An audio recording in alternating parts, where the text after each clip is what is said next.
ভোটের দিন ঘনিয়ে আসায় আসনে আসনে বেড়েছে প্রার্থীদের দৌড়ঝাঁপ। রাত দিন এক করে কর্মীদের নিয়ে ভোটারদের দুয়ারে দুয়ারে যাচ্ছেন তারা। পরিস্থিতি বুঝে প্রতিশ্রুতি দিয়ে ভোটারদের মন জয়ের চেষ্টা তাদের।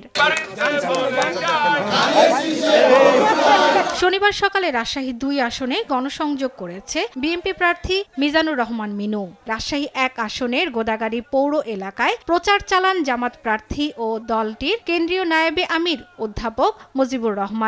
জয়ের ব্যাপারে শতভাগ আশাবাদী তিনি। মুন্সিগঞ্জ ২ আসনে টঙ্গীবাড়ির আলদি বাজারে গণসংযোগ করেন এনসিপি প্রার্থী মাজেদুর ইসলাম। এ সময় প্রতিপক্ষের বিরুদ্ধে প্রচারে নিজের নেতাকর্মীদের বাধা ও হামলার অভিযোগ করেন তিনি। নির্বাচনের সুষ্ঠু পরিবেশ নিশ্চিতের পাশাপাশি ভোটারদের নিরাপদে কেন্দ্রে যাওয়ার সুযোগ করে দিতে প্রশাসনের হস্তক্ষেপ কামনা করেন। ভোলায় নিজ সংসদীয় আসনে মাঠ চষে বেড়াচ্ছেন বিএনপি প্রার্থী আন্দেলিব রহমান। ভোলা ১ আসনে এদিন গণসংযোগ করেন জামাত প্রার্থী অধ্যক্ষ নজরুল ইসলাম, ন্যাশনাল পিপলস পার্টির মাজিরুর রহমান ও হাতপাখার প্রার্থী ওবায়দ রহমান।